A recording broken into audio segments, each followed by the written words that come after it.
อู้มาจากกันเรื่องเพลงสาวน้อยอ๋อเพลงสาวน้อยเนาะเจ้าก่อนที่เราจะมาอ่าฝึกดีดซึงหรือว่ามีรู้เรื่องการดีดซึงเพลงสาวน้อยเนี่ยเจ้าเราก็มาพูดจากันถึงเรื่องที่มาที่ไปของเพลงนี้สักน้อยก่อนเจ้าสาวน้อยเพลงสาวน้อยเนี่ยก็ถือว่าเป็นเพลงของพื้นเมืองเหนือของเราเจ้าถามว่าอ่าเป็นผลงานของศิลปินอ่าศิลปินทางเหนือแม่นก่อนคำตอบคือแม่นอ่า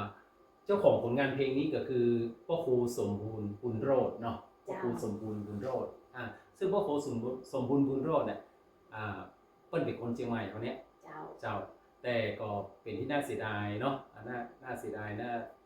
น่าเสียใจที่ว่าตอนนี้พ่อครูเปิ้ลได้จากไปแล้วเมื่อปี2563ด้วยโรคประจำตัวของเปิ้ล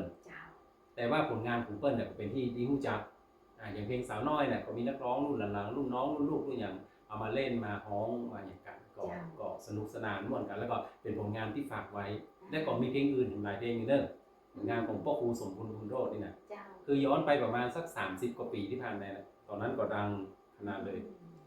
ก็จะเป็นรุ่นเดียวกับพ่อครูจรัญมโนเพชรเนี่ยนะกันในสมัยนั้นพ่อครูสมบูรณ์บุญโรจน์ครับทีนี้พูดถึงเรื่องเนื้อความหรือว่าเนื้อหาของเพลงสาวน้อยเนี่ยมันก็จะมาจากความน่าฮักหรือความสนุกของคนเหนือเขาเนาะโดยเฉพาะป้าจายล้านนาก็มันเป็นธรรมดาเนาะสาวน้อยหน้าตาก็น่าฮักน่าเอ็นดูป้าจายที่เป็นบ่าวแก่บ่าวเจื้อหรือคนมีอายุนะก็จะชอบคือแบบว่ามันจะมีคำอู้เขาได้ยินว่าโอ้ถ้าสาวน้อยด่านะมันตึ้งเป็นยั้งเนี่ยตึ้งว่ายั้งนี่เนาะแต่ถ้าเป็นสาวเท่าหรือว่าไม่แห้งไม่ไม้ด่านี่บอกให้เพิ่งใจได้เคยได้ยินอยู่ก็มันก็จะมีคำอู้ของคนนั้นนาเขาที่อยู่ในเพลงหนึ่งเหมือนกันที่เกี่ยวกับมุมมองเรื่องของสาวน้อยเนี่ยไว้เนาะเพลงอาขยันล้านนาของพ่อครูจรัญมโนเพชรเคยได้ยินก่อนที่ว่า10 ปีคนเฮาเนี่ยแต่ละอายุ10 ปี20 ปี30 ปี10 ปีนี่ยังก่อน10 ปี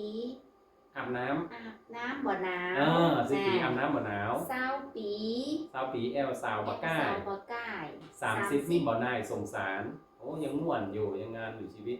40 ปีนี่เงียบการเหมือนฟ้าผ่ากำลังหากำลังสร้าง50 ปี50 ปีนี่สาวด่าบ่เจ็บใจโดยเฉพาะสาวน้อยมาคล้องกับเพลงนี้เลยนะเพลงนี้เลยสาวน้อยด่าต้องบ่เจ็บใจนี่เนาะแซวสาวแล้วชื่นใจนี่นะ60 ปีนี่ไอเหมือนฟานโคกพญาติเริ่มมาละ70 ปีนี่บ่โหกเต็มตัวบ่โหกคือโรคภัยอาพาธพยาธิต่างๆพยาธิต่างๆ80 ปีนี่ไข้หัวเหมือนให้ฟันเกี้ยวก็เริ่มไปแล้วเหมือนละอ่อนละละอ่อนเหมือนคนเฒ่าเหมือนอ่อนไข้หัวเหมือนให้นะ90 ปีนี่ไข้ก็ตายบ่ไข้ก็ตายถึงเวลาละอายุชีวิตของคนเนาะอันนี้ก็เพิ่นก็อู้ไว้เจ้าอันนี้ก็เป็นมุมมองนึงเนาะ50 ปีนี่สาวน้อยด่าบ่เจ็บใจหรือสาวด่าบ่เจ็บใจเนี่ยก็เพลงสาวน้อยนี่ก็เป็นอีกมุมนึงนะครับพ้องกันม่วนกันไปบ่มีพิษมีภัยหยังเนาะแซวสาวน้อยม่วนใจเนี่ยเนาะธรรมดาเนาะทีนี้เฮามาอู้ถึงเรื่องการฝึกเล่นฝึกดีดเนาะเพลงสาวน้อยเนี่ยก็จะมีทำนองโซโล่ขึ้นมาเนาะอินโทรอะไรกันนะขึ้นต้นโซโล่เหมือนตะกี้นั่นแหละขึ้นมาเนาะ2 รอบคล้ายๆกันเนาะคล้ายกันแล้วก็เข้าเนื้อท่อนที่1แล้วก็เนื้อท่อนที่2จากนั้นก็ท่อนที่3มีทำนองแตกต่างไป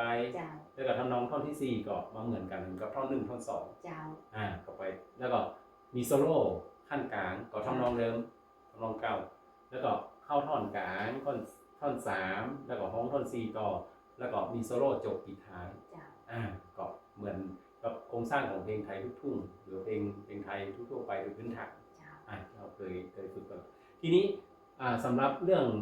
คีย์ของเพลงเนี่ยเพลงนี้เป็นเพลง4/4จังหวะ4/4 1 2 3 4แต่ละห้องตามแนวเพลงไท แนวทางของดนตรีสากลทีนี้ระดับเสียงคีย์ที่จะเล่นน่ะแล้วเขาเล่นซึ่งกับเพลงล่องแม่ปิงเพลงหงพิทักษ์อันนั้นจะเป็นคีย์ C เจ้า ไปตามคีย์ C แต่เพลงเนี้ยเอามาเล่นกับคีย์ F เพลงนี้จะมีระดับเสียงเป็นคีย์ F เนาะหมายถึงต้นฉบับของเปิ้ลน่ะเอาคีย์ F ทีนี้มันก็โซโล่ตอนแรกก็จะขึ้น F ขึ้นมาก่อนเนาะตื้อตื้อตื้อตื้อตื้อตื้อเนี่ยแล้วก็ D minor ตื้อตื้อตื้อตื้อตื้อตื้อC7 ตื้อตื้อตื้อตื้อตื้อก็เหมือนเก่าเนาะคอร์ด F D minor แล้วก็ F แล้วก็ C7 คือทำนองโซโล่เหมือนเก่าก็ไปตามนั้นก็เข้าเนื้อเพลงไปเนาะตามปกติเนาะทีนี้ตัดกลางเนี่ยจากคอร์ด G minor ตัวเนี้ยอันนี้คือจังหวะที่1และ2ส่วนจังหวะที่3กับ4จะเป็นคอร์ด C7 นะที่ว่าแบ่งเติมห้องนะเราเคยพูดหมดแล้วครั้งที่แล้วในเพลงหงพิทักษ์นี่ก็เหมือนกันเนาะห้องนี้จังหวะที่1คอร์ด F จังหวะที่2คอร์ด F จังหวะที่3ที่4คอร์ด D minor แล้วก็ค่อยมาคอร์ด G minor จังหวะที่1ห้องถัดไปนี่คือแต่ละห้องนะแต่ละห้องที่ขีดขั้นไว้เนี่ยห้องแบบนี้เขาก็สามารถไปฮ้องไปฝึกไปเล่นกันได้ทีนี้มีแหมน้อยหนึ่งที่ให้เพิ่มเติมในส่วนของตัวโน้ตเสียงโซโล่ตอนเนี้ยสังเกตว่าจะมี2บรรทัดคำว่า2บรรทัดคือ2สีคือเป็นบรรทัด5เส้นมี2สีถ้าเป็นสีน้ำเงินเนี่ยอันนี้คือโซโล่ตามทำนองรักเก่าของพ่อครูเลื่อนแต่งไว้คือทำนองเป็นแบบนี้สีน้ำเงินนี่นะไหนน้องลองเปิดกำออกเปิดลองโซโล่กันนอกกำ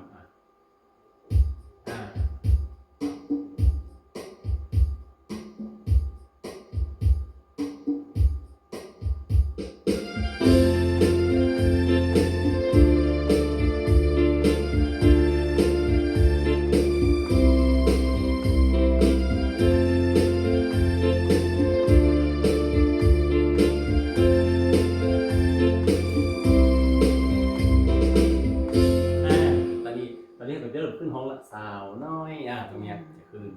ทีนี้ไอตัวที่เป็นบรรทัด5เส้นสีแดงตะลุ่มเนี่ยจะเป็นตัวโซโล่อันนึงที่เราสามารถเอามาใช้ได้คือจะเป็นโซโล่ประสานพร้อมกันเหมือนตอนที่ขึ้นตอนเริ่มต้นที่ดีที่ฟังนะเดี๋ยวเขาก็จะดีตอนปิดท้ายเหมือนกันถ้าเป็นตัวสีแดงเนี่ยเขาก็จะโซโล่เป็นตัวโซโล่ประสานได้ให้มันมีความไพเราะเพิ่มขึ้นได้เขาจะเล่นแบบว่าตัวนี้ซึ้งลูก3ตัวที่1ซึ้งลูก3ตัวที่2ก็ได้โซโล่พร้อมกันนี่เนาะหรือตัวนี้ซึ้งลูก3นี่ซึ้งลูก4มาโซโล่พร้อมกันก็ได้2ตัวก็ได้แต่นี่ของเราหรือวันนี้เขาเป็นตัวสีดำขอโทษตัวสีน้ำเงินโน้ตตัวสีน้ำเงินเนี่ยใช้คีย์บอร์ดเสียงของคีย์บอร์ดโซโล่แล้วก็สีแดงนี่ใช้เป็นของซึ้งลูก3โซโล่พร้อมกันเลยเจ้าอันนี้ก็คือความเป็นมาของเพลงสาวน้อยเนาะแล้วก็ลักษณะของเนื้อเพลงของเปิ้ลเนาะว่าเล่นโซโล่เป็นจะได้ซึ่งคราวต่อไปเราก็คงจะได้มาฟังมาอย่างที่เป็นเนื้อเพลงของมันต่อไปเจ้าวันนี้ก็คงจะแนะนำกันไว้เต้าอี้ก่อนเนาะเจ้างั้นวันนี้เราก็จะต้องลากันก่อนเจ้าสวัสดีเจ้า